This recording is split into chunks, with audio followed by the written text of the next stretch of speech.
Hello, guys, and welcome to Comic Uno. And I believe this is also broadcasting on Comic Frontline and also my Facebook page. So there's a lot of places this is broadcasting, and this is a Q&A. So I'm also muting some stuff here.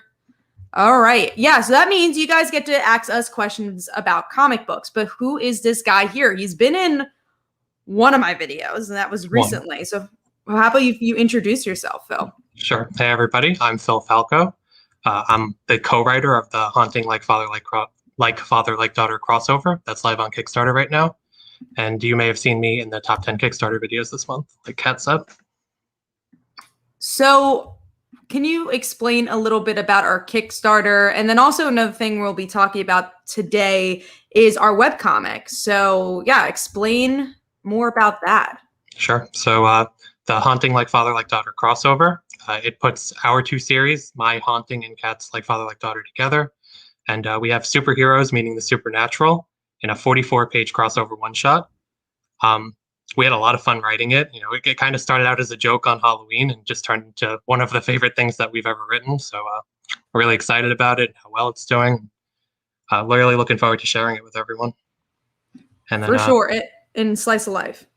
Yeah, and then the webcomic that Kat talked about, Slice of Life, just announced this week.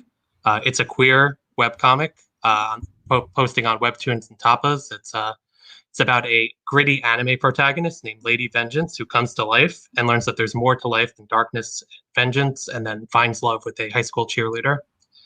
And, Kat and I, as we've said on her YouTube channel before, are both queer writers, so we've been looking forward to writing a queer story together. And, this one we're really excited to share in the next month. There's already a teaser up, and we think it's going to be a lot of fun. A lot of people are going to enjoy it. I agree. And I mean, we have a lot to discuss. I mean, one of the big things that we really wanted to discuss was obviously our Kickstarter, because that's going on right now.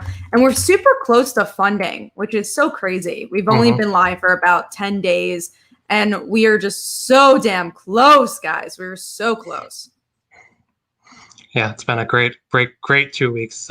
We couldn't believe how amazing it was doing that first day, especially. We were both in disbelief. So couldn't be happier about all the support. For sure. And, cross that finish line. Yeah, we need to cross that finish line for sure. And sorry, I was sharing on Facebook and all that fun jazz. So if I was being quiet for a second, that's the reason why. But I'm done sharing. And we have Julius who gave us a comment here who says, "Who's this mystery man?" Well, you got the answer now of who the mystery man is. And yeah, please, guys, throughout the show, ask questions. That's exactly what we want.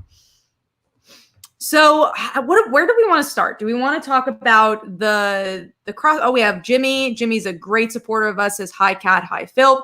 But yeah, let's start with the crossover and then jump into Slice of Life. So how do we start this? I guess my question so the audience learns a little bit more about this is, why do this? The short answer, like I said before, is that Kat and I are good friends, and we were joking around on Halloween about how fun it would be to do a crossover. And then, a couple of jokes in, we realized, hey, actually, this sounds like a pretty fun story. And then, it's the fastest thing we ever wrote, 44 pages, and we wrote it in, I think, within a month, right? And, we wrote it so quickly. I remember, so we planned it again one Halloween night. We're like, oh, that'd be fun. Ha, ha, ha. And then, after that night, we're like, let's do this. And this was during the mix of COVID. So we actually were outside my backyard with our masks on, plotting out our story. So that's what we were socially distancing, plotting out the story. And we're like, okay, this is we had our whiteboards out and everything. We did. So that was really fun. And so we were writing out our stuff. So, because a lot of people have asked, I've gotten this question before, like, how do you write when it's two people? At least the way we write is that for the crossover, and then we'll talk about Slice of Life in a second. We plotted everything. We're like, this is kind of what we wanted to do. Because originally we already knew the story, because really we want to do something like Scooby-Doo-esque.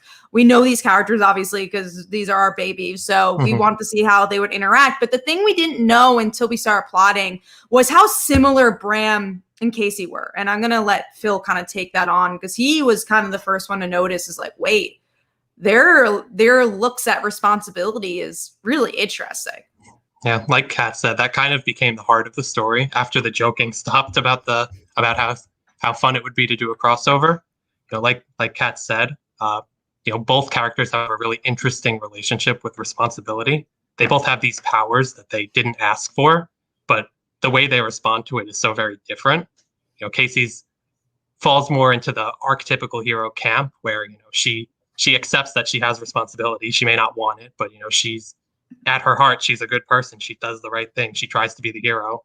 Versus Bram, who, to put it kindly, does not. He shirks his responsibility. He doesn't take any responsibility for the damage that his ability causes. And we thought putting those two in a room together made for such an interesting story.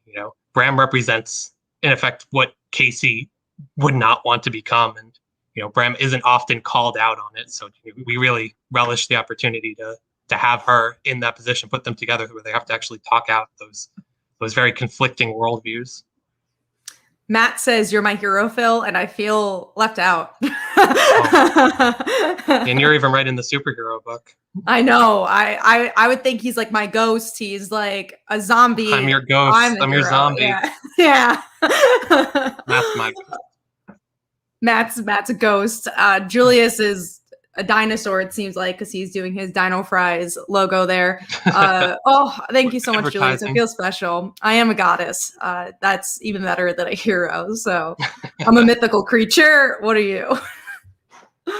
So that's how we came up with the idea. So we plotted everything out, and the crossover was a little easier to write in the sense of we pretty much wrote our characters. So I wrote sections where it was just Stephanie, Casey, and Wes, and then you wrote the Bram and Faith chapters or scenes. Yeah. But we got a little tricky when they were all together. So we're just like, okay, which ones do we write? And honestly, and this is how we always do it, it's like, who is more excited for that scene?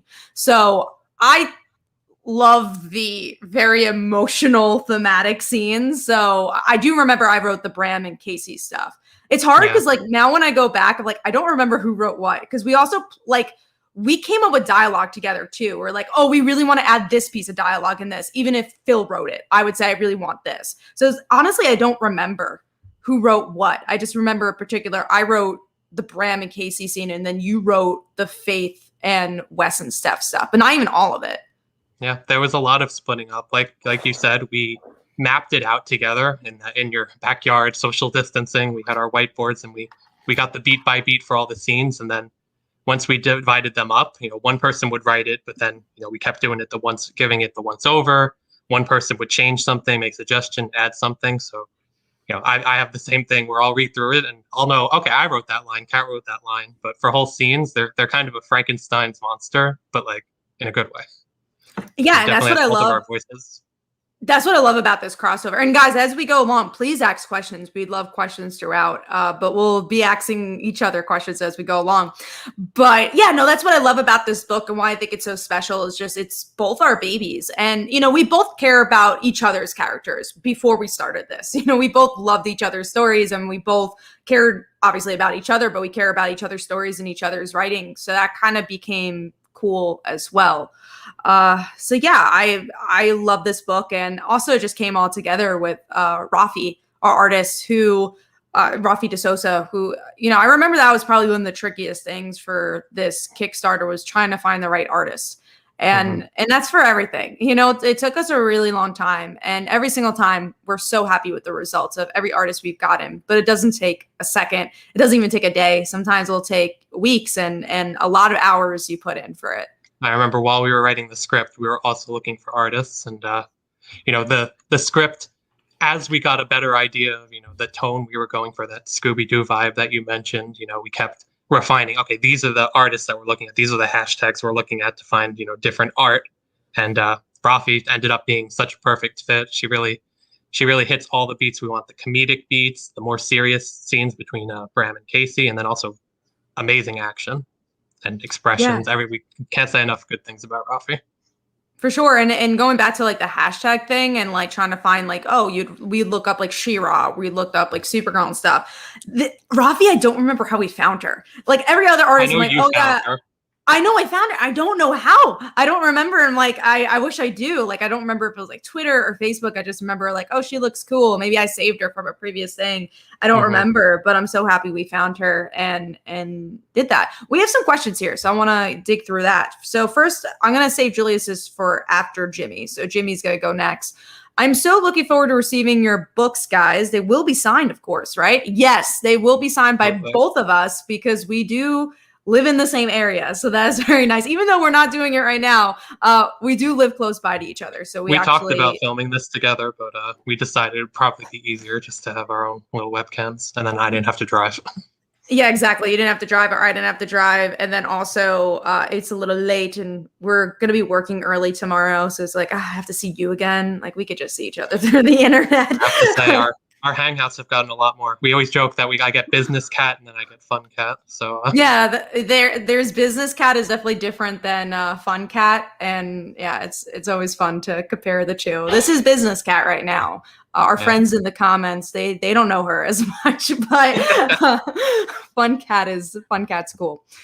We have so many questions here, so let's go to Julius first. So why trading cards? Ooh, I'm glad you asked. This is a fun question. So you go, Phil.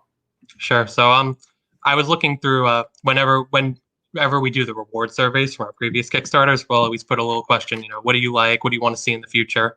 And we kept getting like this trading card question, which is not something we had ever considered before. And then just like the crossover, it kind of started as a joke. We were like, oh, what if we made a trading card and we gave him stats and Bram had a 0 charisma? And then Kat was like, oh yeah, Casey would have the 10 strength and her wisdom would be a little lower. And then we were like, actually this sounds like fun. Why don't we make some cards? And it ended up being like a great decision. We really can't wait to have them in our hands. And we're both fans of trading cards. If you haven't seen Kat's Pokemon video, it's one of her most popular. So yeah, we're really looking forward, and we're glad people have been responding. We've gotten a lot of people who've gotten the trading cards so far. And I've been fulfilling for the dancer this week, and Phil's been fulfilling for his haunting as well. And finally, you finished. I have not. Right behind me is all the mess that is fulfillment. But yeah, what's interesting is like while I'm fulfilling, my mind goes and like wanders because there is, it's kind of a tedious thing to do. But I was thinking like, how fun is it going to be, to fulfill together, but to do trading cards? Because we're really excited for like the randomness of it all. Because obviously we're going to all get random trading cards for everybody. So I'm so excited to like do a little pick the cards, and we're gonna have probably someone else do it, so it's probably not gonna be me and Phil, so we're probably gonna get someone else to like actually pick out the cards, so I'm really looking forward to that, like that aspect of it, and like who's gonna get what card, and like I'm super excited for that. So we have some other questions as well. This is a question for me, so I'll answer this one quickly. Mass Panther says, Kat, just curious, but why is Kitty Pryde your favorite character? Did you become a fan of her 80s version or the modern version? This could be an essay, but I will go very quickly on it. I definitely could be. I became a fan through X-Men Evolution, like when I was really young, and I was like, oh, she's cool, like this Valley girl. And I just thought she was really interesting. And at the time, like my dad would allow me to buy books off eBay. So like that would be like a treat where I'd be like, oh, my dad's like, buy any comic that's under this price on eBay. And I'm like, okay. And then I would buy like a lot of Kitty Pryde comics. And then like every couple of months I'd go to the comic book store in the city, Manhattan. And I'd be able to get like a haul there too. And Kitty always like called to me because of X-Men Evolution, and I picked up like Wolverine and the X-Men, Wolverine and Kitty Pryde miniseries, fell in love from there. So I really picked up a wide variety. And in high school, I had the Marvel Unlimited app where you can read like all old school comics. So I read them for free. I mean, not free. It was like Netflix type thing, where it's like you paid $50 a year and you'd be able to read as many comics from the library. So I just keep reading like Uncanny X-Men and Kitty Pryde stuff. And I go on Comic Find and like look through the old issues, like, yeah, just see where she appeared in. And that's why like I am pretty certain I've read every Kitty Pryde appearance, because I would go through the Comic Vine and see everything that she appeared in, and I would read it because I loved her. I wonder what the list of characters is where you've read all of their appearances. We know it's Mayday, and we know Kitty Pryde now. So I wonder what else you've read everything for. Oh man. Yeah, like I don't know if since then, right? Since I was a kid, I had a little bit more time. So I was just like I had a little bit more to me, where it's like I need to read everything. Now I read so much, but like if I miss a Kamala appearance, I think I'll be okay. Like I'm not gonna read Champions just I don't because think he'll she's be in okay. it. I don't think he'll be okay. I might not be. I would be upset if I missed like a Miss Marvel ongoing though. So I definitely read that. That was a very good question. Thank you so much, guys. So we are going to go on to the next question. Well, Jimmy asks all of them. All the comics are we signing? Yeah, we will sign all the comics, so don't worry about it. Yeah. And then we have Matt who says, as someone who does not, oh, and also we should mention Matt has a Twitch. So if you like video games, Dino Fries is his Twitch name as well. So definitely go check that out. I was watching it this morning. Yeah, I should hopefully, I could post a link in the chat. So I'll do that in a second, but let's read his comment first. So his comment says, as someone who does not particularly follow comic books and likes, how does Haunting and Like Fall Like Daughter and Slice of Life appeal to people like your boy? Well, that is a great question. But why don't you start out, Phil? Because I'm going to get his Twitch. That way people can follow it. Yeah, I think, any person who says that they don't like comics just hasn't read the right comic, to be honest with you. I mean, I think, when you think about comics, you think about, one particular idea of them that you might have, the superhero comics, but there's a ton of variety, especially once you branch out into indie. But even Marvel and DC, even the big two are finding a lot of variety, especially these days. And I think the thing that excites me the most about comics, and excited me before I started reading comics and more regularly, was just dynamic characters, exciting characters who live in these like big expansive worlds and have like a lot of like really interesting relationships. And I think that's what excites Kat and me the most about both of our projects, about the crossover. As we've already talked about, we really like the idea of putting our characters together, but also Slice of Life. We're really excited to build out that relationship between our two leads, but also we have some supporting characters really excited about, a lot of big personalities. So that's what I look for, especially whenever I read comics or watch TV or anything. It's just exciting characters with big personalities. Yeah, no, I agree. I think that the reason that television and movies are making so many comic book properties is because it's a really easy way. It's a medium that's very similar because they're both visual mediums. So it's actually really easy to adapt comics because you already have the visual. So like a novel, they might not even be that descriptive of what the character looks like. So there's a lot more to do there. So with a comic, it's just super easy to translate. So if you like television and movies, and I'm sure everybody has at least seen one TV show and one movie in their lifetime, it's the same thing for comics. It's easy to pick up a comic that's not superheroes. That's not, even though my comic's a superhero book, Phil isn't. Our one shot isn't. It's not. I wouldn't even call it a superhero book, honestly. I don't. What do you think our genre is for our I would say teen horror. I think, but even that, it's very like I think capital teen horror. It's a lot of fun. It's like big characters. It's not scary, but we have supernatural creatures in there. I just say it's a lot of fun. It is. It's so funny because we've had a couple of test readers for this one. Everyone says, wow, that was like really new reader friendly. I like that you didn't like do too much exposition though. It wasn't very explainy where it's just like, this is where Faith has been. This is where Bram has been, it's you're thrown into the world. They have a fun adventure. There's some twists and turns, I guess. It's not a story where we're trying to make it a mystery, though. There's definitely like a mystery in it, but it's a very Scooby-Doo mystery. It really is more about the characters, in my opinion. Yeah, and I think that's we kind of, and I think this goes anytime you write something, you write the story you want to read. And if I'm looking at a crossover between two books that I like, or one book I like and one I'm not yet into, I haven't tried yet, I want something that shows me the world, shows me the characters, but it doesn't have a lot of baggage. So, we already talked about Bram and Casey and their whole deals, but anything that isn't required for the story, we don't need to talk about. It's just about the characters getting together, interacting, and having an adventure, and we think it's a lot better for that.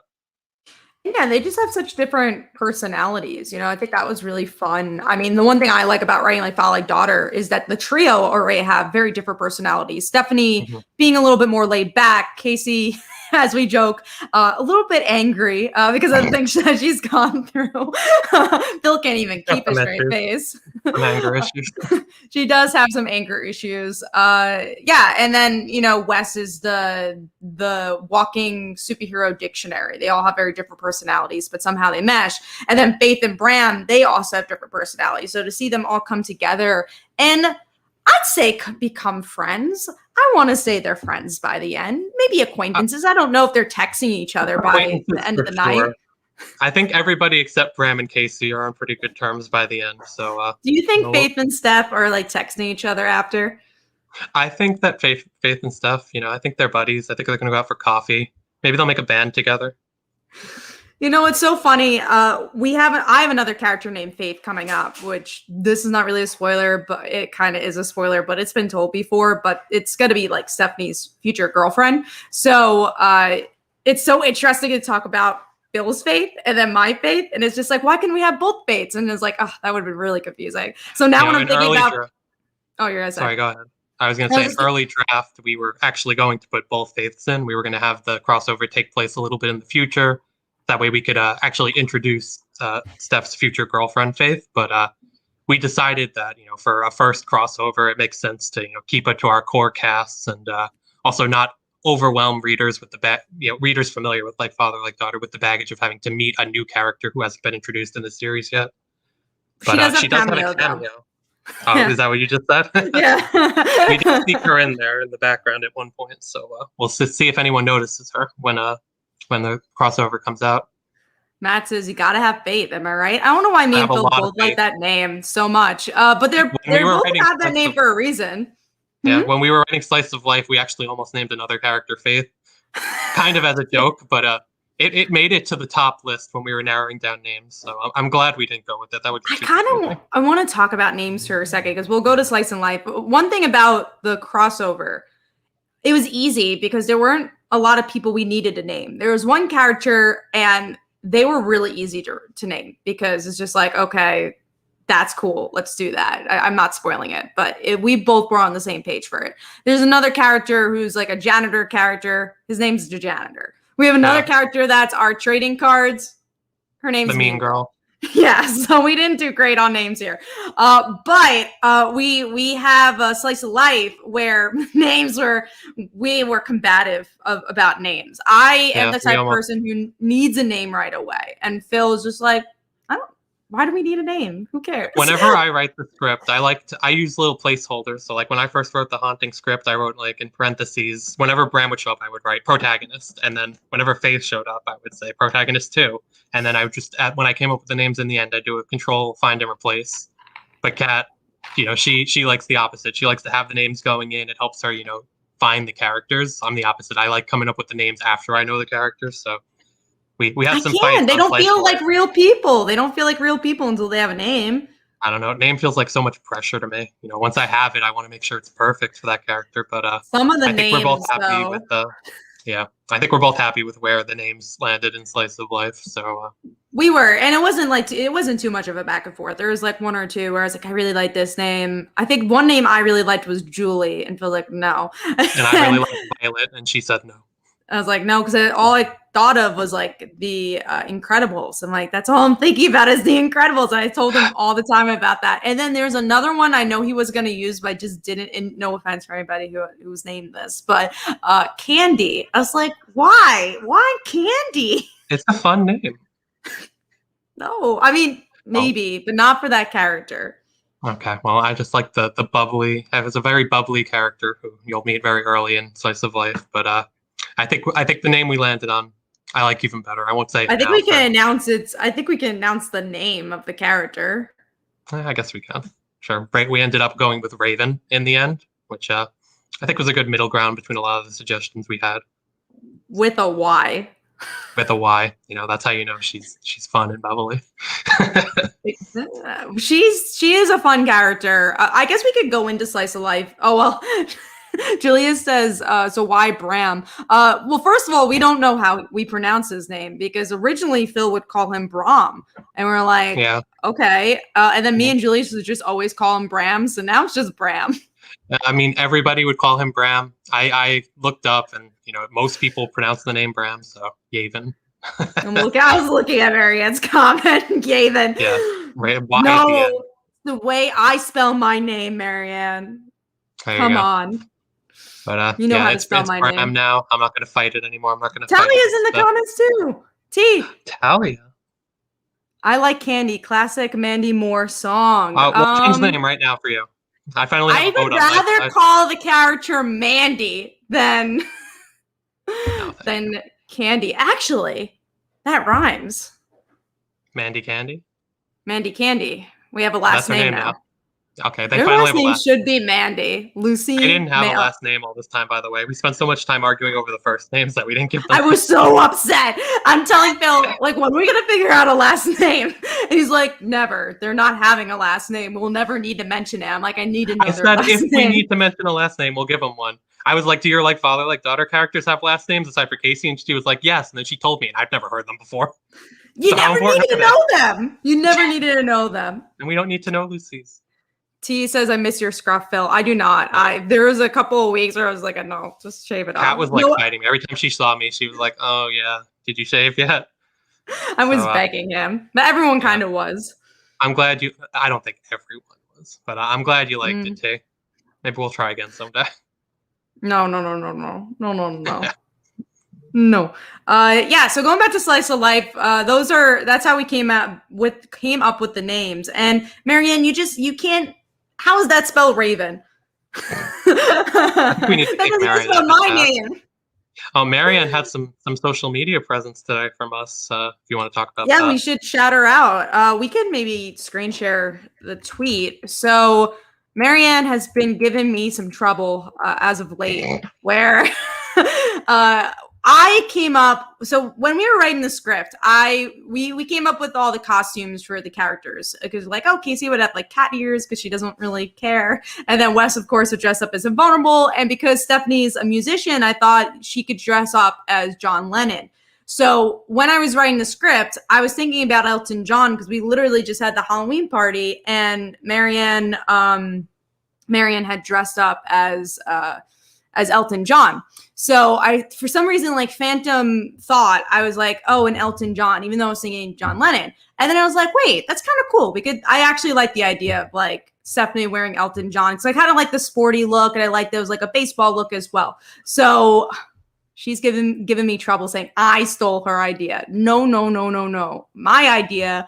That's it. And we're going to show you guys what she didn't even dress up as, but what she was potentially going to dress up as.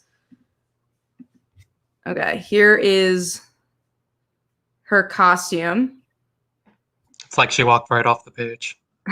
And this is Stephanie's costume. Yeah, every time we see Marianne, she's like, "Oh, where's my royalty?" So she's getting nothing. She'll get a free comic, maybe. No, I don't even. But only one of us will sign it. Yeah, you only get one signature, and it's mine. Yeah. You don't even get Phil's. Pay full price for my signature. Marianne's been putting me on blast in front of the whole world. Yeah, you deserve it. You deserve it. Out about our names. The picture you put online speaks for itself. No. We don't owe you anything. T says Elton John has better outfits. You made the right choice. I agree with that. I think with John Lennon, it just would have been glasses, and that wouldn't have been as fun. So I think this worked. Anyone else's signature? I'm going to sign it twice. I'm going to sign it Catherine on one side, and then I'm going to sign it Calamia, and then I'm going to put Comic Uno. And then you'll put Comic Uno on every single page on the inside. Oh, yes. I'm going to put Comic Uno. I'm going to put KC. As a kid, I'm going to show you. I don't have any piece of paper, actually. I used to, practice a signature. Maybe I do have a piece of paper. Do I? Yes, I do. I used to practice signatures when I was a kid. And this is what my signature looked like, and I don't use it now, but I'm like, that kind of looks cool. So I'm going to sign it like that for you, Marianne. This is what it's going to look like. You're getting a live signing. You know how much it's going to be worth someday? That was my signature as a child. And that's why she named Casey and follow daughter for her own yeah, that's the reason. But isn't that cool though? Because you got the K and then you got the C, but the C makes another C. See? It's very cool. I think Marianne's impressed. Cool. I think so, because that's the It's signature illegible. she's getting. You know, fuck you. You suck. Let's read more comments that are not Marianne's. Yeah, let's She's the only one who's been commenting. On the Gabe baller says, photo. Oh, Gabe commented. Gabe says yeet. And then, nice. do we have another comment? I don't think so right now. So let's get into what else did we want to chit chat about? What you give me a topic. Give you a topic. About either slice of life or the crossover. Tell me about what's next for you. Tell me about Like Father Like Daughter issue 8, and tell me about maybe another big project you have coming up if you want to talk about that. Yes. Okay, so issue 8, we are actually getting a new artist for issue 8. We're still on the hunt to find a new artist for Like Father Like Daughter, but because there's been so many projects, I haven't been able to sit down and actually look for a new artist. But we're super excited. It's on the agenda. It's on the long list of agendas. But issue 8 is the turning point of the book. I've been talking about this for years, and it still is the turning point of the book. I think as the years passed on, the issues become even better. It's definitely one of my favorite issues I've written ever. It's really fun. So I'm very excited for it, and hopefully it'll come out sooner than later and we get an artist for it.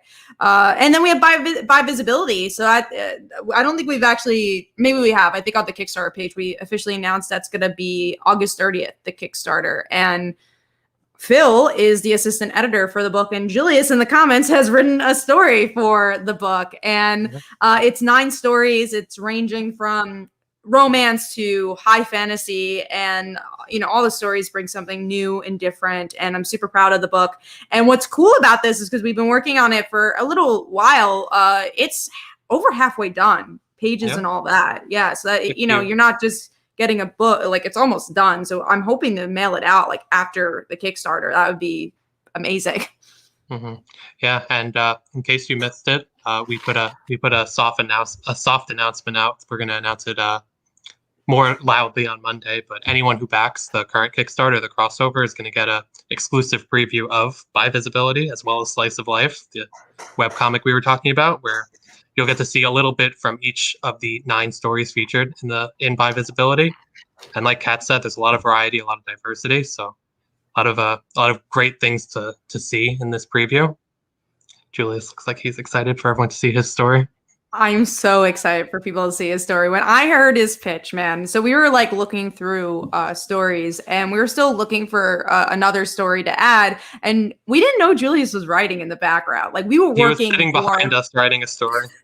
He was like we had like another script due for like a contest, and we all thought he was writing for that. But anyway, so we were working for a good 48 hours straight. Like all day, and we worked a day before that. It was like crazy. I think it's the most we've ever worked together ever. It was so rewarding, but it was so much.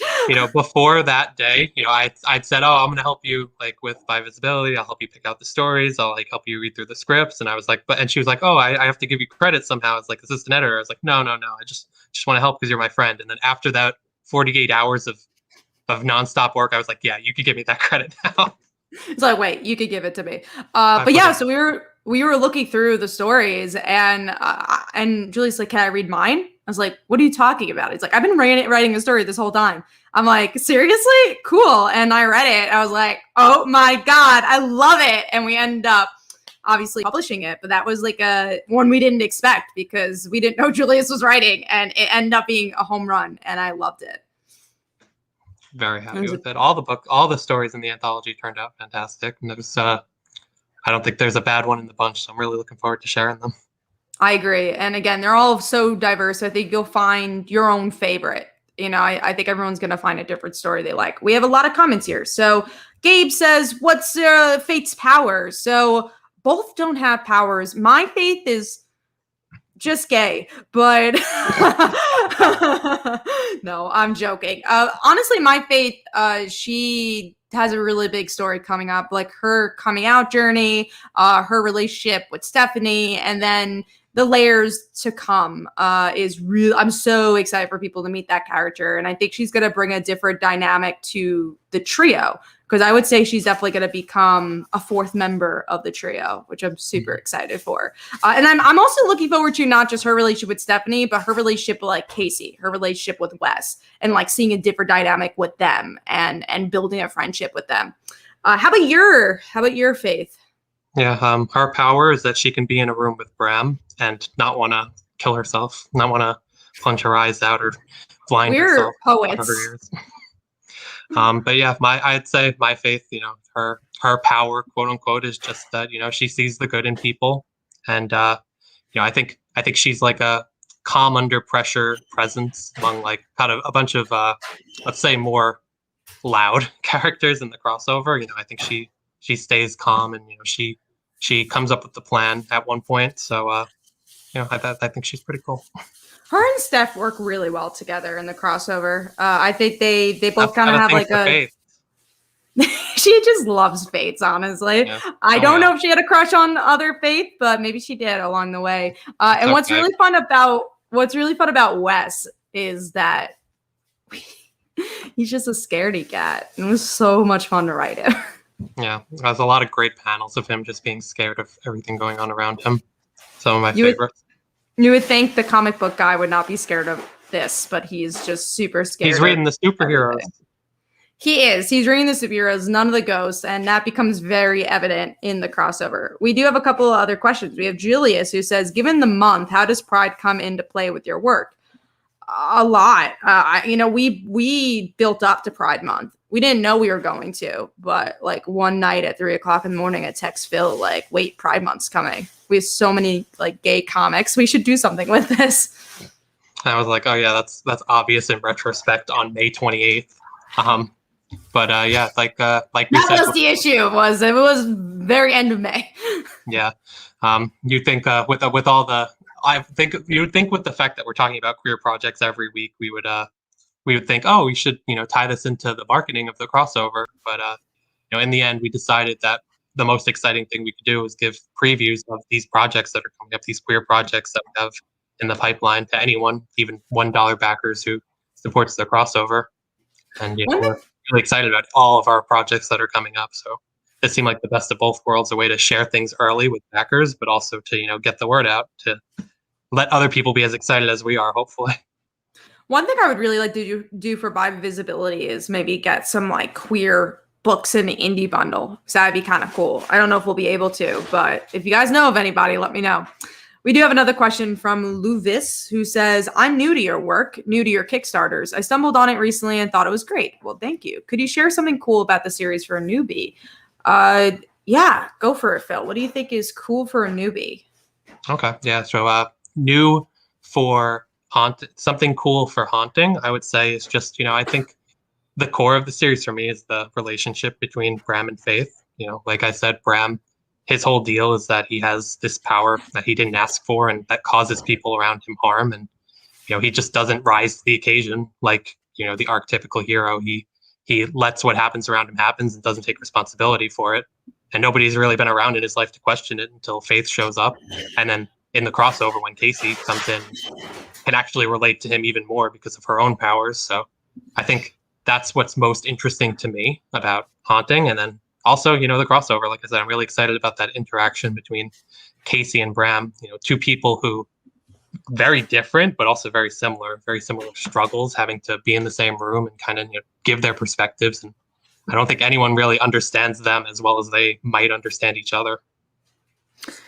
Yeah, no, I agree. I think the idea that it's new reader friendly, I think that was all the hardest part of this book was like, these two franchises, they built their own worlds and they were very different worlds. Haunting is a little bit more, it's darker because it's a horror book. So, and also again, Bram is completely different from Casey. Casey is a blabbermouth. She told her best friend that her dad's invulnerable, told some random guys her dad's invulnerable. She didn't really care. And she just like wants to talk about her feelings a lot. And Bram doesn't. And what's interesting about like Stephanie's character for the future, she's in some ways similar to Bram, where she doesn't really talk about her feelings a lot, and that's a detriment. So that was kind of interesting to see where Bram does open up here. And I don't think he's a complete wall. I do think he does talk about his feelings, but he's definitely not like Casey. He doesn't blabber them out. I mean, No, would you agree? Not, yeah, I'll definitely agree. I think he's not going around telling strangers about his powers when he doesn't need to. Yeah. Casey's learning the ropes in the beginning of like Father Like Daughter. She doesn't know the rules, so she does not.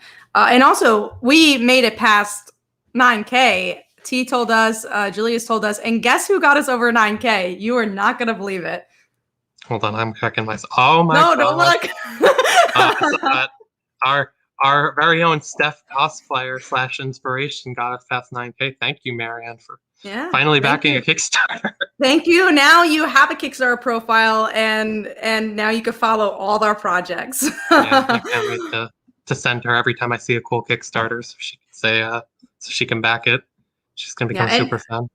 In all honesty, thank you so much. That means the world to us. So that was great. We're so happy to be past 9K, and we're less than $1,000 away from hitting our goal. We're at, from what I just checked, 332 backers, which is mind blowing. Honestly, that's crazy. Yeah, we're creeping up on our next backer goal. Still not gonna follow me. What was that? Marianne's still not gonna follow me. Following you. Yeah, well, that's not a surprise. But yeah, I was saying we're creeping up on 350 backers when we'll unlock our next backer goal. We'll add a new comic to the indie bundle, so everyone will be getting, I think, at that point, 11 comics, even if they're only pledging $1. So really excited for that. I think the next book is American Dreams, if I'm remembering right. Yes, I always confuse it because we originally were going to have American Dreams first and then Killaroo second.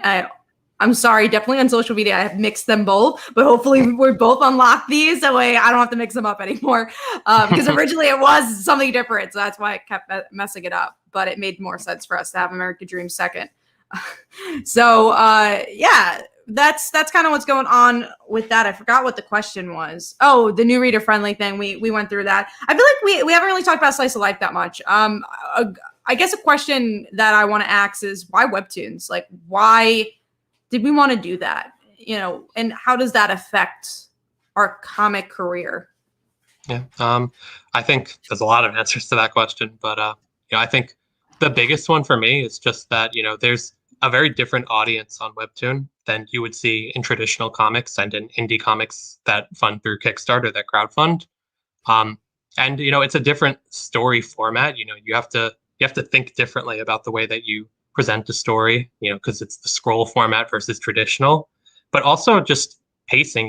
Webtoon, not all, obviously, there's different genre across Webtoon, but one of the things that Kat and I like most about them is that it's a slower pace. It's you get to really spend time with the characters in their world, and the plot doesn't necessarily need to move forward as quickly as it might in a traditional comic or a traditional story even.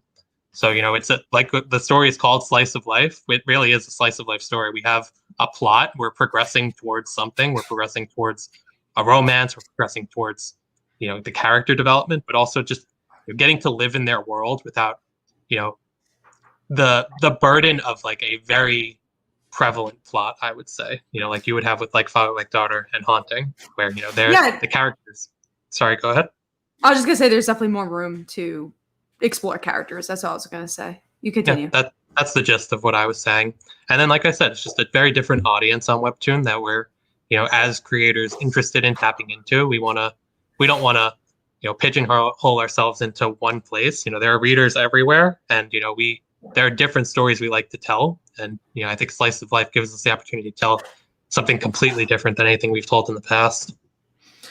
Yeah, and I think stories that we both wanted to tell in the past, but it made more sense on Webtoon than maybe, like you said, a traditional comic book. But what's really cool, because we do make traditional comics, we are also making this a traditional comic. So we are collecting the first 4 or 5 chapters into a book and maybe some surprises in there. We haven't fully confirmed that yet, but it's in the talks. Maybe we'll have some more in the physical book. And collect it and do Kickstarter and still do the stuff we love and tap into that audience while still tapping to this new Webtoons audience, because the comic book industry is changing and we need to grow with the comic industry and do new things if you want to reach new readers and have people fall in love with this medium. Mm-hmm. Yeah, definitely. And I think it's one thing we learned about the crossover. It's really exciting to provide a longer format comic, a 44 pager versus a 22 pager on Kickstarter. You have a lot more that you're sharing at one time. It's a lot more exciting. You get to a lot more story, and then also the added wrinkle of Webtoon, it all being released, on Webtoon. Anyone can read it before they back the Kickstarter. So and comment too. That's been really cool.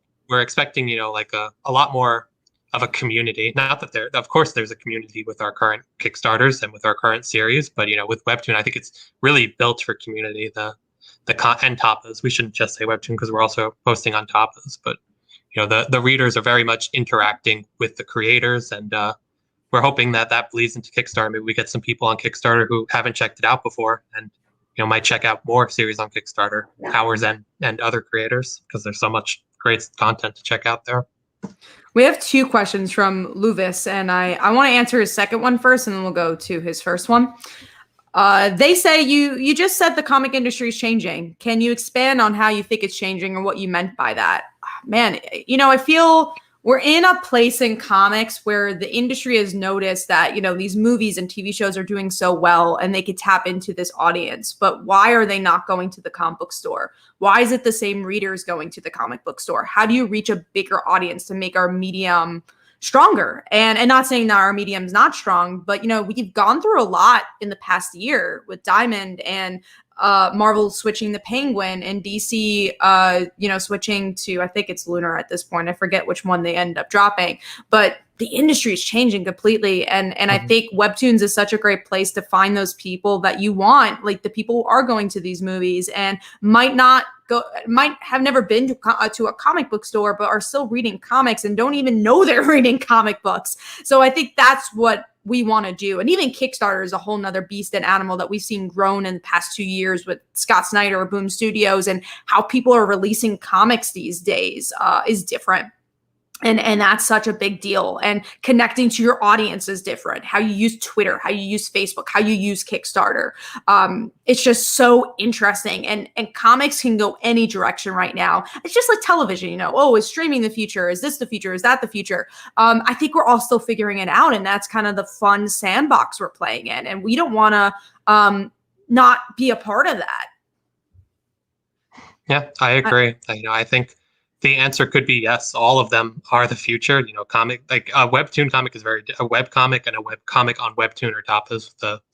The panel to panel scroll format is very different from a traditional comic. So the way that's transforming. We're trying to tap into both, but I don't think it's necessarily heading towards a convergence. So it's really interesting to dip your toes into all different ways to tell a story, ways to present comics and to create comics.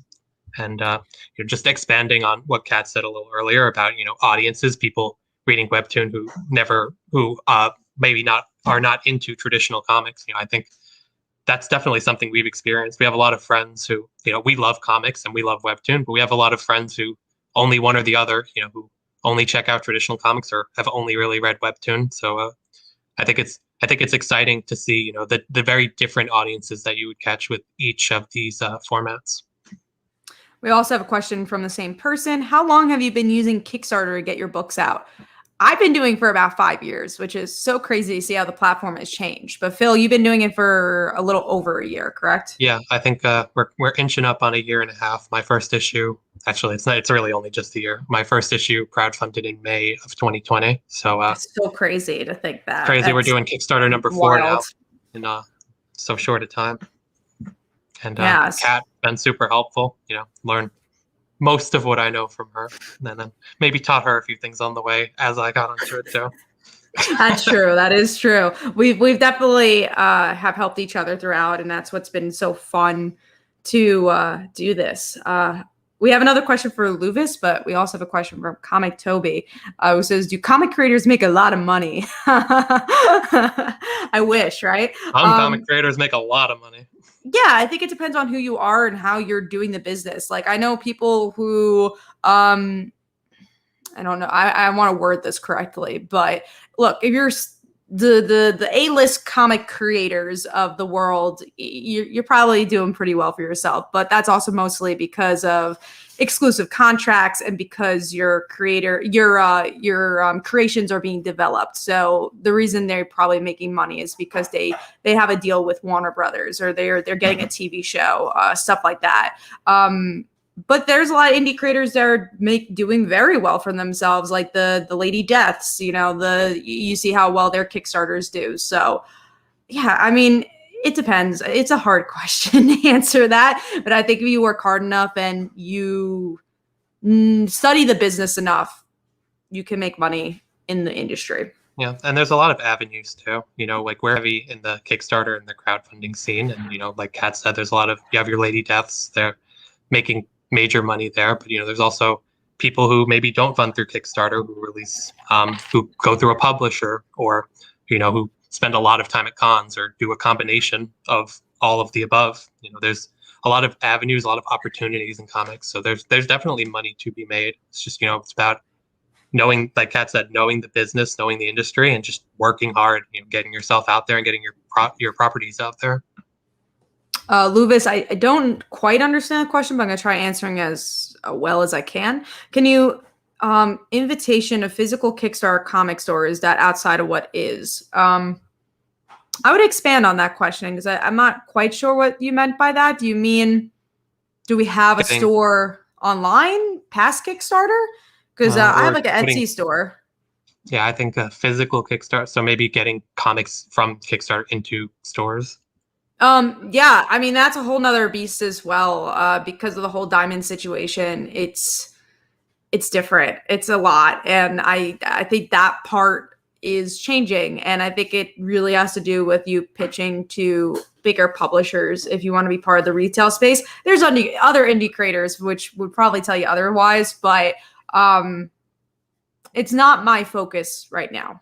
But it's definitely something I'd like to do in the future, to get and a lot of into more. Sorry to interrupt. A lot of Kickstarters, offer retailer options where, if a retailer, if a comic store sees your book, likes it, wants to stock it, you could just back and get a lot of comics, a lot of copies at a lower price to put them in stores. I know I've had one or two of those. So there's opportunities to get Kickstarter comics into comic book stores on the small scale, on the case by case, versus the big distribution like Kat was talking about. Yeah, like my comics at my local comic store, there's been in other comic book stores, but to do it in a distributing aspect, it's a little harder. And also, I mean, you have to look at the money for both the retailer and also you. Will you make money off of it? Will they make money off of it? Because they're a little harder to sell. One question I have, as we definitely get more questions in the comments, guys, a question I have is, what's been your favorite thing to come out of Slice of Life? Because we kind of talked about that with the crossover. But yeah, what's been your favorite for the webtoon? I have so many answers to that. Right? I'm so excited about Slice of Life. But I think it's definitely, like I was saying before, kind of the pacing of it. I like taking our time, introducing our anime protagonist brought to life, Yuriko, to the real world, and seeing her, kind of coming into herself, and learning what the hell is going on in this world that she knows nothing about, but then B, also just coming into herself, learning, like, maybe she didn't have all the answers, maybe she didn't have a complete character arc in her anime, and she can have a life after her story is complete. And I think it's a little daunting for her, seeing endless possibilities about where she can go and what she could do. And I find that just so relatable, because when you're telling a story, usually the character has a very clearly defined arc, or we come in the middle of a journey. But in this story, we're kind of coming in at the end of her journey, at least in the anime that she was a part of before she's brought to life. And we sit with her in her uncertainty as she kind of figures out who she is. And I just find that really relatable to me. And the issues I've had, figuring out who I am in the past. Yeah, I think what's been really fun is that we had one idea for this comic. I mean, when we first came up with it, we literally just want to write a queer comic. Like that's it. That was it. And we're like, oh, Beth's I was like, exact words were, "Why haven't we written a queer comic? And why isn't exactly. it on Webtoon?" And why is it not on Webtoon? Because after our crossover was done, it's like, oh, that sucks. Like, it's done. What do we want to do next? Like it's sad that our journey's over. And they were like, well, it doesn't have to be. We could do other stuff together. So we're like, oh, we could do this and that and that. Because we both have talked about Webtoons in the past for our other projects. We're like, this could be like actually written for Webtoon and not just posted on Webtoons. That's what comics tend to do. Like the traditional comics, if they use Webtoons, it's usually just a place to repost and they're never really catering to Webtoon. For us, we wanted to cater to the Webtoon audience while also catering to the comic book audience. It was always the idea to be a Webtoon comic and always the idea to be a traditional comic, and they can be married. And that's something I feel like very few have done in the traditional sense, in the traditional comic sense. So that's something we really wanted, like, do something different and change the tide a little. Anyways, going back to what we like, I don't know how I got there, but I think it's that these characters have found their own voice. Characters that I thought we really were just gonna make two-dimensional on purpose became fully fleshed out characters, and they have a story. Like every single supporting character has a story of their own, and they're all real and all have their own struggles. And I would say, when we started this, I thought it was going to be, we both thought it was going to be a little bit more of a comedy book and a little bit more of like, here's the hijinks of coming into real life. And I think we both realize, just like what Phil says, the struggle of finding out who you are. And that doesn't just come from an anime character who doesn't know if she's real or not, but kind of is. But then as a person, someone figuring out their sexuality, or someone just trying to figure out their place in life and their friends. And that's kind of where we are here. And that's what I enjoyed writing about this, is like the bigger narrative, the bigger themes that we're exploring here that I don't know a lot of books are doing, at least that I've seen. And it's just super interesting to me. And again, scenes that I thought were going to be super funny end up being super weighted. And I'm curious to see how the Webtoons audience is going to take that. Yeah, we always like to joke about how whenever I hand a scene to Kat, whenever we hand a scene to Kat, we're like, okay, this is just going to be a funny scene. Yuriko, our lead, she has a little misunderstanding in school, and then Kat turns it into this big existential crisis about whether she was like a good character or a bad character. And we by coincidence, I ended up writing some of the more comedic scenes, and she ended up writing some of the more serious scenes. And often they started in the opposite direction. It was supposed to be serious. It was supposed to be comedic. And that's what's so funny about our writing and what we've passed along. Because the way we've been writing it is that Phil will write a chapter, and the way you're going to be able to tell who wrote which on the Webtoon, the person who actually wrote the chapter's name's going to be first on the Webtoons credits. So my name's second. I didn't write the chapter. I just I plotted it with Phil. And my name's first. I wrote that chapter. But yeah, it's been so fun to see that. And also just see, again, how these characters have changed. And we've been writing this for 2 months, I think. Yeah, about 2 months. Yeah, I think 2 months. It's crazy how quickly it's moved. But I think we learned from the crossover that when we put our minds to it, we can move really quickly. I mean, the crossover we wrote in November, and it's crowdfunding on Kickstarter in May. That's 6 months. It's a crazy turnaround for a 40-page book. And now Slice of Life, we started writing it 2 months ago, and the teaser's up on Webtoon and Tapas right now, and it's gonna start weekly releases next month. So we should say we have a lot in the can. I know it sounds like, oh man, we got like one teaser already. We have a lot of pages in the can. Our artist is amazing and really fast, which is nice. And we've written about 7 chapters, I think. Yeah, and plotted out a lot more. So it's great. We push each other. Things that might take us longer to write, or to find an artist, or coordinate this, or plan this, or schedule that. We push each other to. I always think, okay, I got to get this so Kat can do her next thing, and it's annoying because it's a lot of work that we put all this pressure on ourselves to do quickly. But it's also, it really works out for us because we're getting the best product we can in the shortest amount of time, and that really helps us with the Webtoon format where it's so keen on weekly releases. And like Kat said, we already have a lot in the can. By the time we release, we'll have plenty. We're planning to do some weekly releases for quite a while, for a couple of months. And that's what's been fun working with each other, is that we both have very similar work ethics. So maybe a little bit too similar work ethics, that we really push to get things done. And that doesn't just go towards the writing, it's the production of things as well. And that's been a lot of fun, and why you've gotten so many products in the past couple of months now, or why you're getting a lot of products. Julia says, Slice of Life is such a unique product too. I dare anyone to try and find a pride-heavy reverse isekai webtoon in comic format. Well, thank you. Yeah, that's kind of been the fun part, is that I think if you look at it at first, it's like, oh, I think I've seen this story before. And then you realize, oh, I have not seen this story. Because like you see cheerleader characters, like, okay, like I've seen that story. But Lucy, and that's her name, is the cheerleader's character. I don't think she's a generic character by any means. I think she has a lot of layers, which is going to be really fun. We have Julia who says perfectionist. You know, some people say perfectionism. Some people, yeah. We have Please Stop Mate, who says, what are some of your favorite LGBT couples in DC and Marvel? I have my answers for that one. Yeah. I'm a big fan of Harley and Ivy. You know, I love the Harley Quinn show, and you know, I think that's a couple I've always been interested in since I was a kid. I've always one of the first LGBT couples that, you know, I ever considered before even I myself realized I was gay. And I also really like, you know, I'll say Carolina and Nico from Runaways are one of my favorites. I like Wiccan and Hulkling. I think that over the years we've gotten a lot of really great comic book couples, and it's been great to see Marvel and DC stepping up and giving us a lot of more queer representation in recent years. Yeah, no, my favorite I would say is Carolina and Nico as well.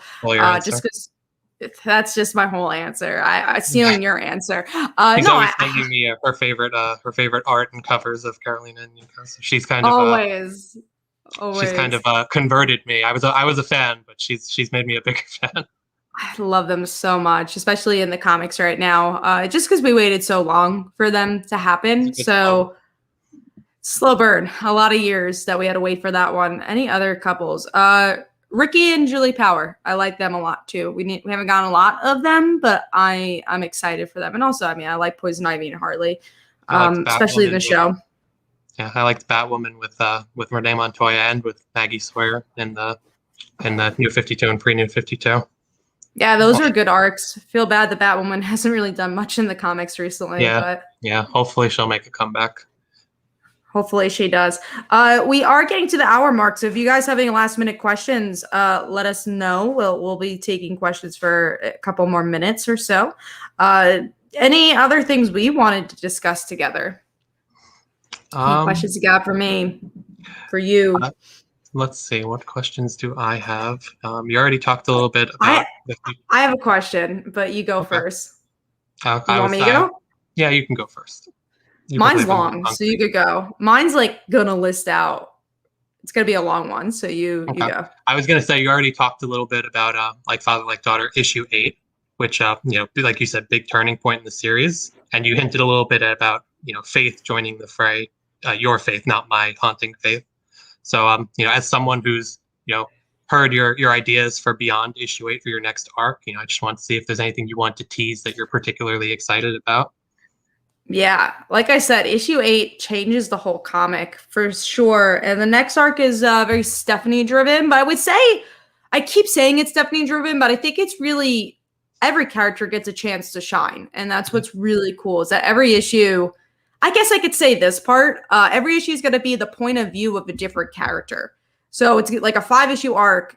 First issue is Stephanie. Second issue is Casey. Third issue is Wes, I believe. Fourth issue is Detective Strong, actually. And I can't spoil the 5th issue, but that's going to be another character. So, yeah, you're going to see a side, especially from the supporting characters, I feel. And maybe even Casey. It's a side that you just haven't seen from these characters because they go through something and it changes them, changes all of them. So That's someone who's read teased. some of those scripts. Very exciting. Very excited to see them come to life. Thank you, and thanks for the great question on that. We do have a question from New Type, who says, and also Marianne says Kate Kane and Maggie, and then Julia says Harley and Ivy. But Okay. New Type says, anyway, a question. I know Kamala is one of your favorites, so if you had the chance to write for the character, what would you do? Phil, do you know much about? I don't think you know much about Kamala Khan, right? I'm not super well versed in Kamala. Okay. I just want to make sure if you wanted to answer the question, I wasn't You stealing can your take thunder. the lead. I know you have a lot to say. For me, I would say going back to the supporting characters, just like Spider-Man really does well with his supported characters. I've missed the fact of the other characters having an arc to themselves. Like, as much as I love Kamala, I think who she bounces off of is really important, and her community is really important. So I would say I would definitely write that aspect. You know, as you can see in like Father Like Daughter, it's kind of what I do as well. So yeah, just writing about Zoe, writing about Nakia and Bruno and all the rest. I think that's really important, and fleshing them out even further. Julius, I do not agree with that relationship. Joker and Batman. I mean, it's definitely some queer undertones, but there is, but I don't think it would be a healthy relationship. No, I don't think it would be a healthy relationship, but there's something there. What was your big long question you were excited? My big long question was gonna be Slice of Life and like Father Like Daughter Haunting related. Let's break down the characters, including characters that you didn't create, and tell me why they're unique and why people should like them and what makes them tick. Okay, you want me to go through all? I think we should do one and one. So you start with Faith, and then I say with Faith, and then I'll start with Stephanie. But I say like I'll start with Faith because that's not my character. Like I'd start with Faith, you go Faith, and then I start with Bram, you start with Sure. Let's start with Faith. So Faith, if you don't know the character, she is Haunting Faith. Yes, we do have to tell them. Clarify now. Who is who?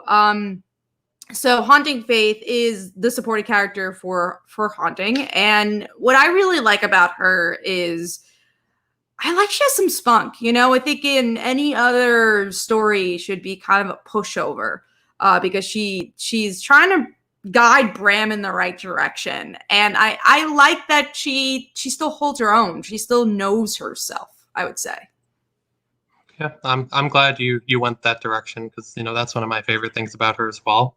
I think, like I said, she's kind of the first person who's been around Bram long enough to kind of call him out on his issues, and she's kind. She's not a vindictive person. She's not a cruel person. She can see Bram's struggles and his point of view, but she's also not going to give him a free pass for the damage he causes and the people he hurts. And that doesn't just go for Bram. I think in Haunting, in issue 3, which just released, she does the same for the antagonist of the series, for Deacon. She, even when she's in a position where he has all the control, she's not afraid to call him out and tell him when he's being hypocritical, which is all the time. And I think there's a real strength to her that I appreciate. That it's a strength, but it doesn't detract from like who she is, the kind person she is, the like logical, rational person that she is.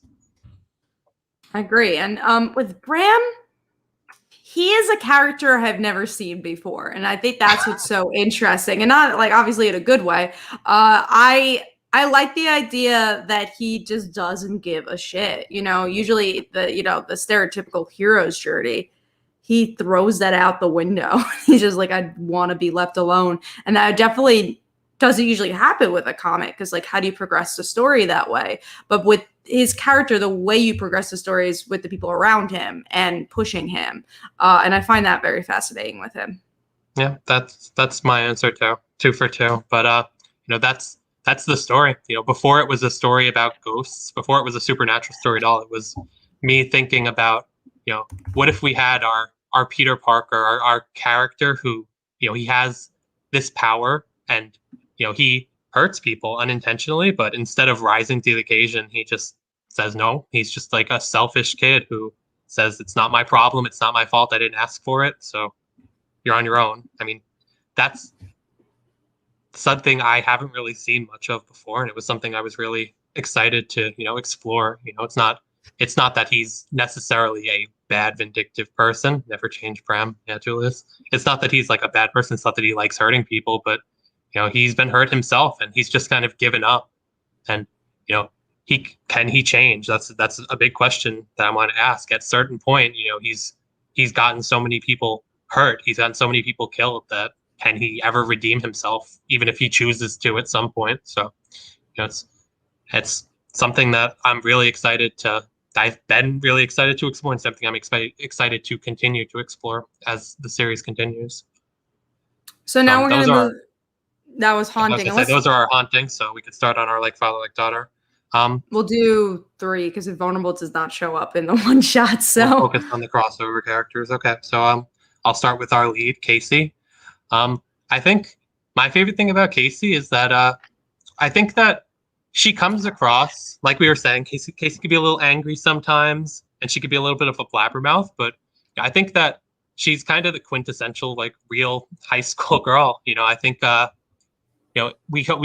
think there's so many aspects to her character that we've already talked about. She's got kind of Peter Parker syndrome, where she has this responsibility and she's trying to fill her father to rise up to the occasion and like be the hero that her father is able to be. But she has missteps, and she like she has her own issues and she has her doubts. But I think she goes in a lot of directions that like you wouldn't typically expect a character to go. She can make she makes a lot of like real world decisions, I'll say. Telling her best friend that she has powers, not something that you would do right off the bat. Revealing the truth to complete strangers, trying to talk her way out of a fight that clearly cannot be talked her way out of. It just felt like what would a real girl who maybe isn't super familiar with the superhero journey, the hero's journey, and like being a superhero do in that situation. Yeah, I think what I've liked about Casey is just how much she's grown as a character and has grown. There's a line in the crossover, and I kind of want to spoil it, and sorry, but I think it's such a great line. I think it's one of my favorite lines from the crossover. So it's this scene between Bram and Casey. They're having a fight. It's all about the responsibility. And Bram's like, well, fuck you. Like, what's so wrong about what's going on with you? You're pretty girl with superpowers. And she, I'm not going to say the whole thing, but the ending result of that conversation is her saying, I hate that I know why my father left. Like, I get it. I get why he left now. And I think that's such a character growing moment where it's just like she hated her dad for leaving. And now that she has those same powers, she's like, oh, this is why you did it. And I think that's so heartbreaking. Mm-hmm. Yeah, definitely agree. We've seen so much growth from Casey. She's had to take on a lot, and she's had to change a lot over the course of just the 7 issues that you've released, plus the crossover. A lot of great stuff there. For sure. You want to do Steph next, or you want to do Wes? Up to you. You do what you gotta do. I'm gonna start with Wes, just because I kind of know my answer right off the bat with Wes. I like that Wes, I think in addition to just being a funny character, and he's very funny in this crossover, I think it shines through that even though he's like this super fan who has the potential to fall into like really just the comic relief, just like makes the superhero joke, gives like the audience the one-liner, but he's very empathetic, and I think he really knows both Casey and Steph, even right from the start when he kind of first starts to get to meet them. I think he kind of picks up on their cues, and he doesn't take anything too far. Even when he's starstruck from meeting his favorite superhero, he doesn't really say anything insensitive or let that kind of hurt his relationship with Casey in any way. I think in as much as he's a super fan and he's super knowledgeable about superheroes and comic books, he's also just, he's not a square. He's not foolish. And I think he gets people and he understands people and he is empathetic. And, I like that a lot. Yeah, I agree. I don't know if it's because of his relationship with Casey and Stephanie and he's grown as a person, but I like to feel that it's always been in him. And that's something we're 100% going to see a lot in the next arc, especially. But I think something we've already started to see is that he cares. Yeah, he loves the idea that Casey has superpowers. Don't get me wrong, but he definitely cares about Casey as a person before, and even Jim as a person. I think he cares about the guy behind the mask more than Invulnerable. It's like, yeah, that's cool that he's superpowers, but I think he likes just the dude, and that's cool about him. Mm-hmm. Cool. So Stephanie. Yeah, Steph. I think, and this is a thought I had before. I don't think I've said it to you, but I'm ready. I'm ready for new thought. I think Steph is really a woman of action, and I think in a lot of ways it would make more sense if she was the one with the superpowers, if she was the superhero of the story, because I think she has, not that she has like this ironclad certainty. She definitely has her own struggles, especially in the arc that are coming up. But I think she is a lot more sure of herself and her actions than Casey is in the beginning of the story.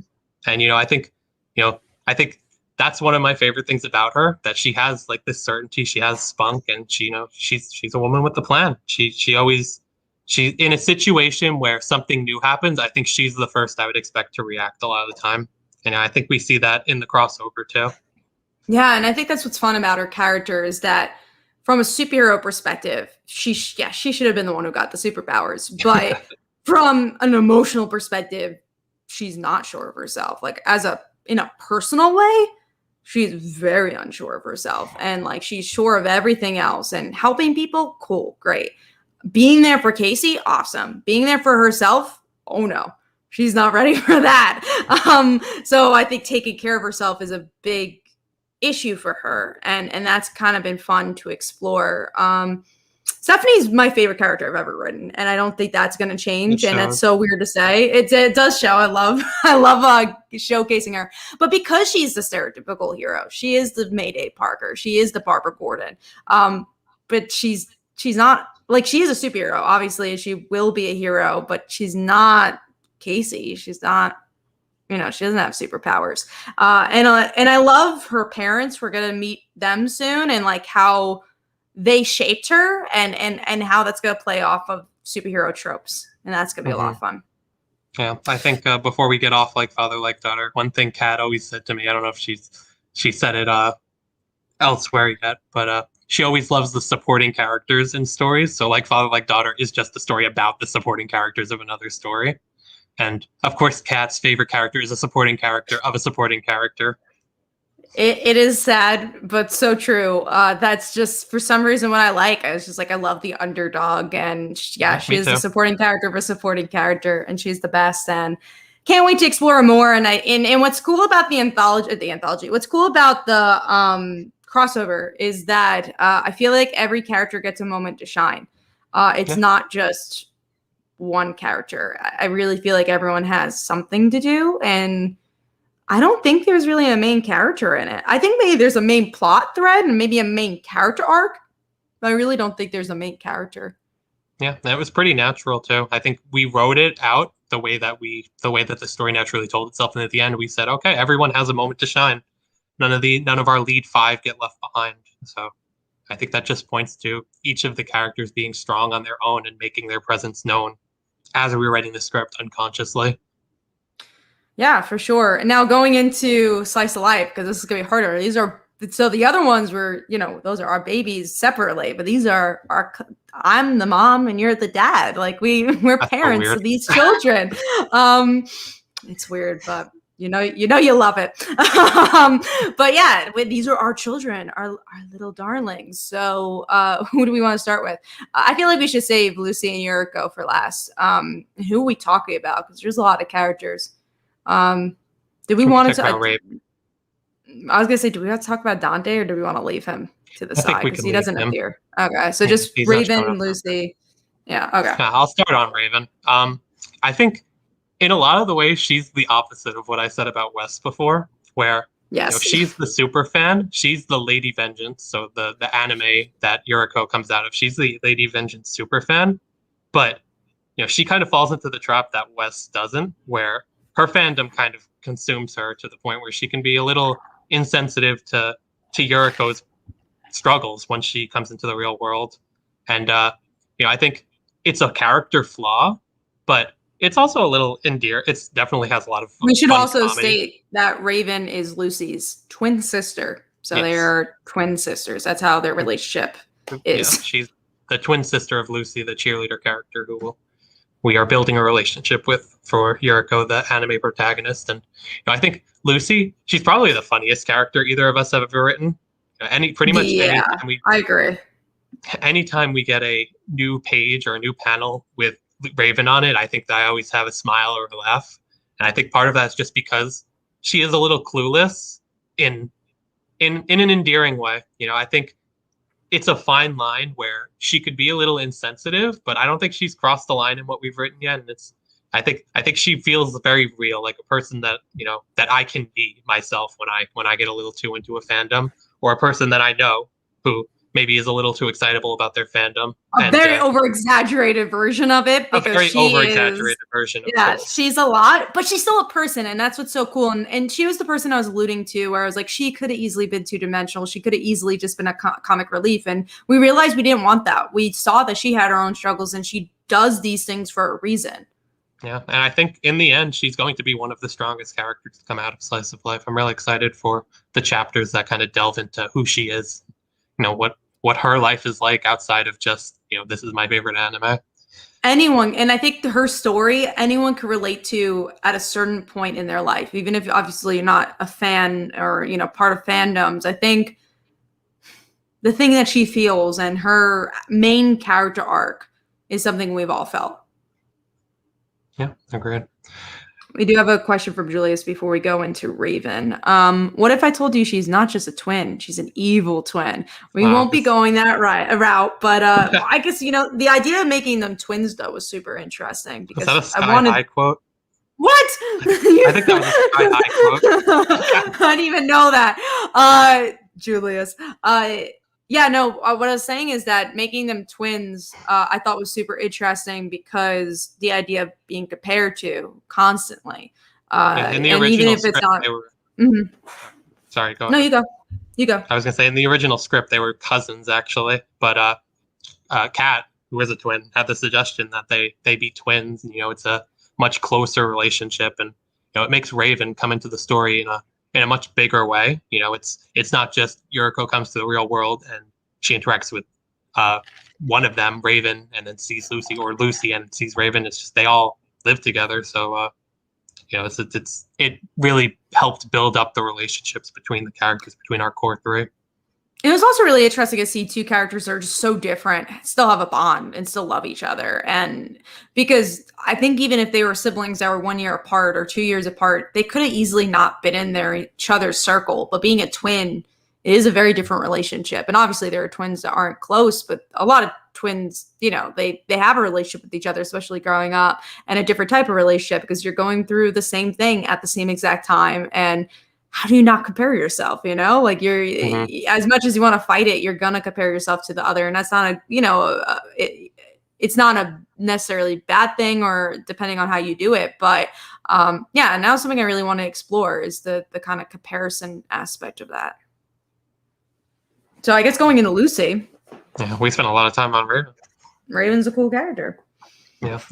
Okay, I'll start on Lucy unless you want to. Yeah, I could, let me do Lucy and then you do Yuriko, because that would make sense. Okay.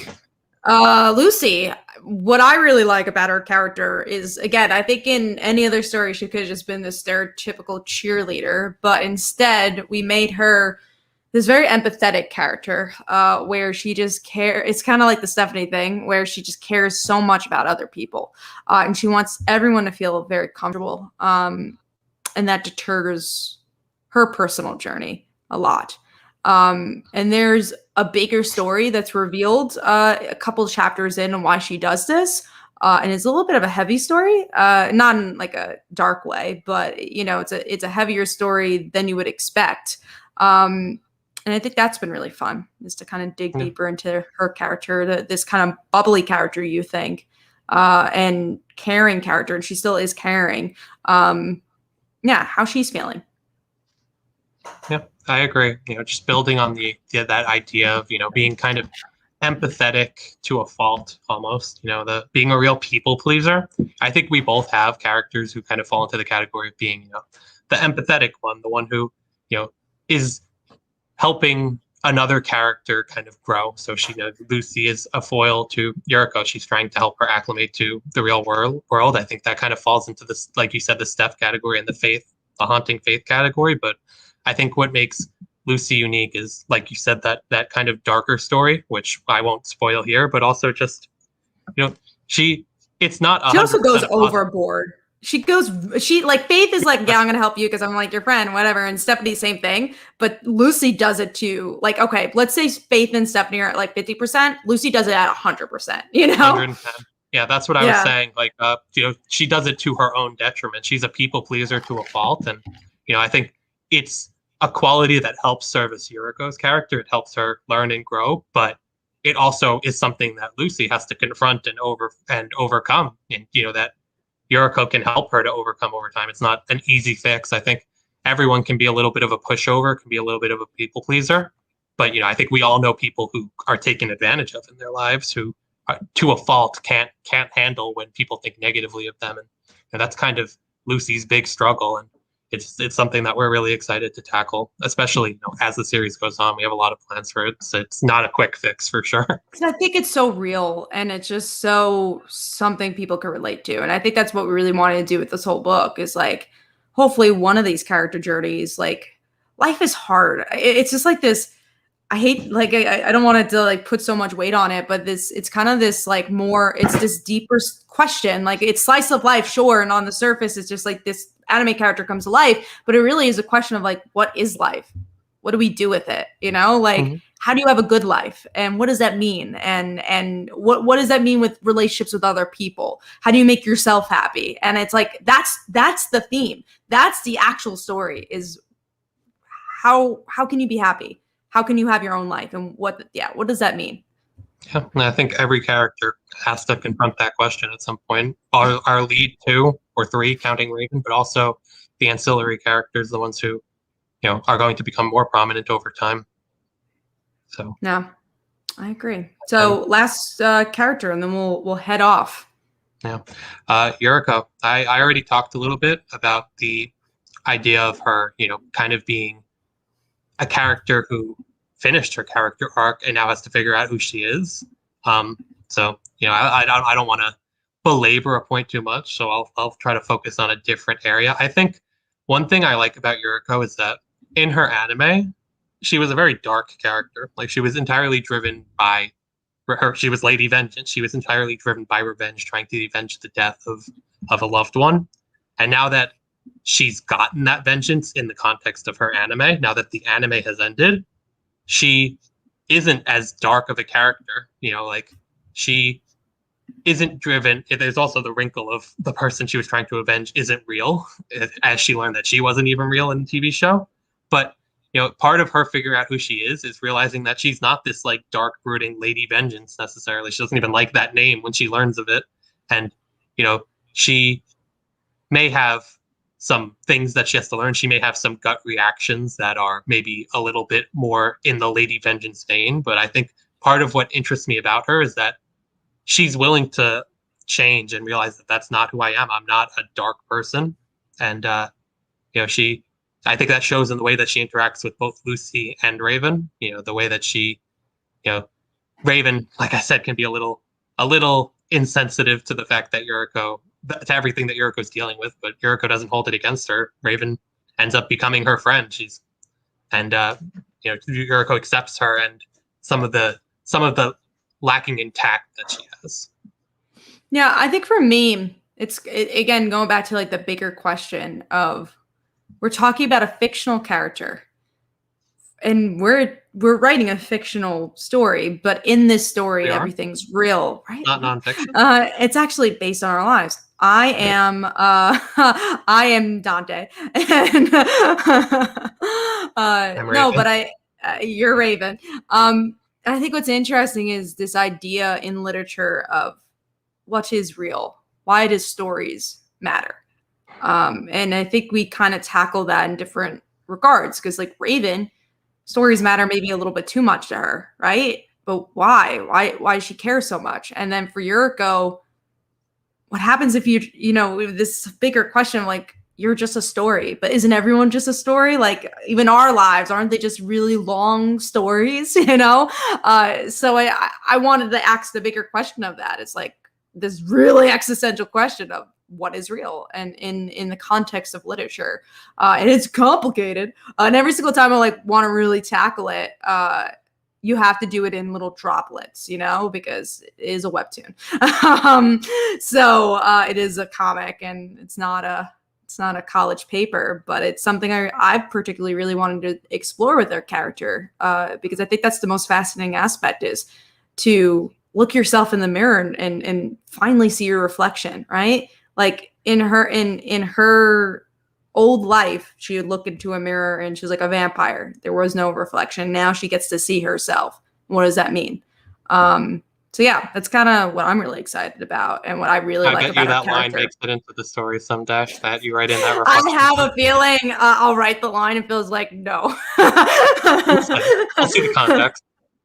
There is like a philosophy thing about like mirrors, where it's the idea of like when a child first sees themselves is like the first time like there's an actual thing where it's like the first time they actually see their selves. Like they notice that they're a person when they see they understand their reflection for the first time. So that's like a psychology thing. So I think that would actually be really interesting if we looked into it and looked more into this mirror theory, and dug into that.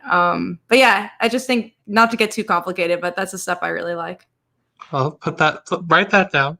I have an idea. That gives me an idea. So really? Oh man, maybe we came up with some brainstorming over here. I think that's pretty cool. A little footnote in the webtoon saying, "Go to this video if you want to see the exact moment that this storyline came to mind." And go read this psychology paper about mirrors. This is the only way you can understand this comic.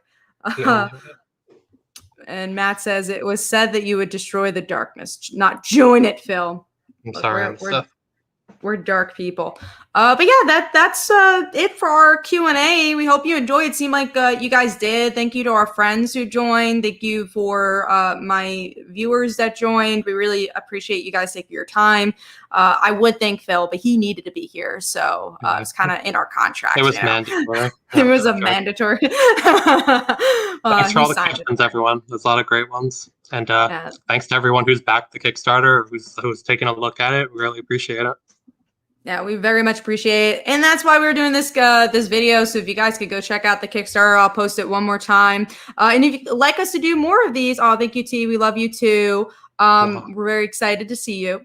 And yeah, no, if you guys would like to go check out the Kickstarter, that'd be great. And then also the Webtoon. If you'd like us to do this again, maybe we'll do it for when the Webtoon launches. That'd be fun. And we could just focus on Slice of Life. We obviously have a lot to say about it. Yeah, it'll be fun to say it once we have some content up too. Exactly. Then we could actually spoil a little bit as well. Although I think we did a pretty good job at digging deep into the characters without spoiling too much. Mm-hmm. Very exciting. Yeah. So thank you guys. Anything you'd like to plug, Phil, before we go? Social media, your Instagram. Sure. Yeah. So obviously the Kickstarter, the Haunting Like Father Like Daughter Kickstarter, and then you can find me on Instagram at Haunting Comic. And on Twitter at Phil Falco Writes. Very cool. Definitely go follow him, and we'll see you in the next one. Bye, guys. Thanks, everyone.